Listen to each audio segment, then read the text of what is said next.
How did this happen? And we cannot let this happen again. There needs to be a full investigation, obviously, and that is happening. But what we have heard from the Secret Service Director, Kimberly Cheadle, who was appointed to the role by President Joe Biden in 2022 and is reportedly friends with Jill Biden, under her direction, the agency set a 30% quota for female hires. Now, not target, but quota. Let's take a look. To expand hiring, they're aiming to have 30% women recruits by 2030, and even allowed YouTube influencer Michelle Carre to train with agents.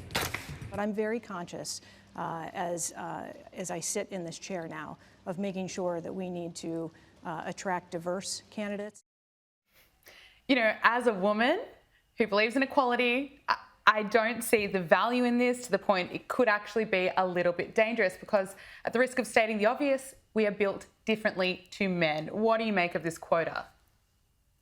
It's identity politics insanity, to the point of, like you said, actually being dangerous. I mean, look, I think women should be able to compete just like men for any other job. I would never support sexist discrimination in the Secret Service or anything else, but women and men are built differently. And the Secret Service, in pursuit of identity politics and feminist quotas, it instituted lower physical standards for female officers. They don't have to meet the same 1.5 mile run time, the same number of sit-ups, of push-ups, of crunches, these kinds of things. And that makes no sense. If women can meet the same standard that is necessary for the job, then of course they should be able to be agents. If there needs to be a height requirement, then men or women who meet the height requirement should be allowed to be it. And you know what? That might mean that you don't have 50%. You don't have perfect equality or equity. But you know what? That's okay.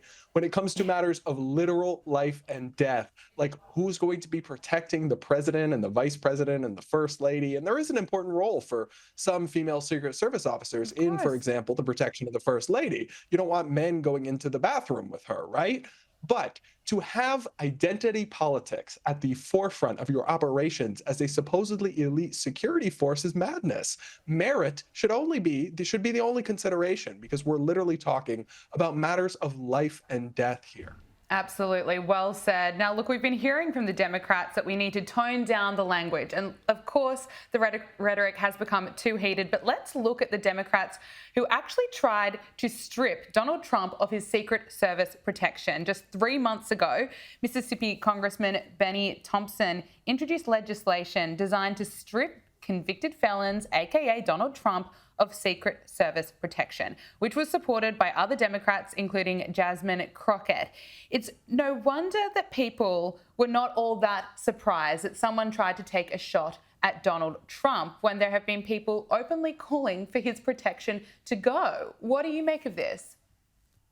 How sick and twisted do you have to be to want to remove security protection from your political opponents so that they're at the mercy of would-be assassins? I mean, I disagree with a lot of people very strongly. I don't ever want to see harm come to them or their families. Absolutely. To actually use your status as a member of Congress to try to take away the Secret Service protection of a Republican ex-president, it's just a deeply morally questionable thing to do. It doesn't cost them anything to have him have Secret Service protection. It costs taxpayers, but that's actually the rare thing I'm happy to pay for the government to do.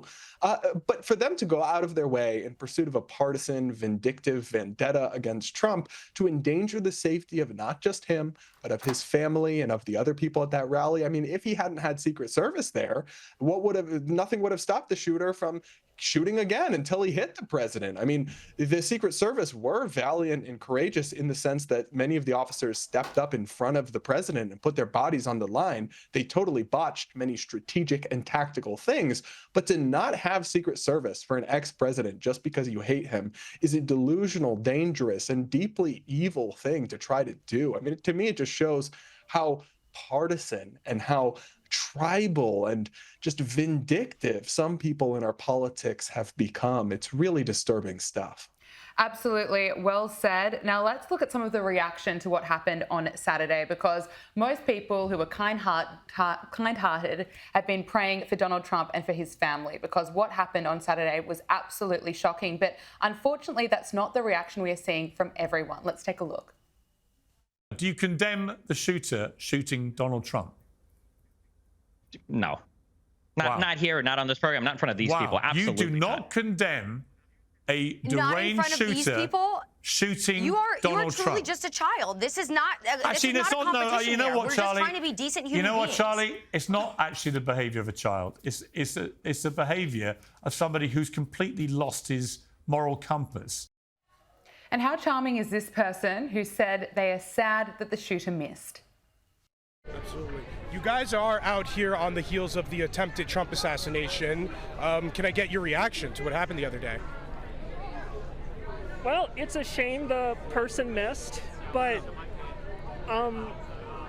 it's ironic that the shooter was also a Republican. Brad, I see that and I feel really shocked, and I feel conflicted about even playing it on this show because I don't want to give them airtime, but at the same time we have to call this out because there is a real dangerous tone that exists where people don't see Donald Trump as a human being anymore. I've had hate mail for standing up for the fact that he wasn't killed on Saturday. It is just unbelievable.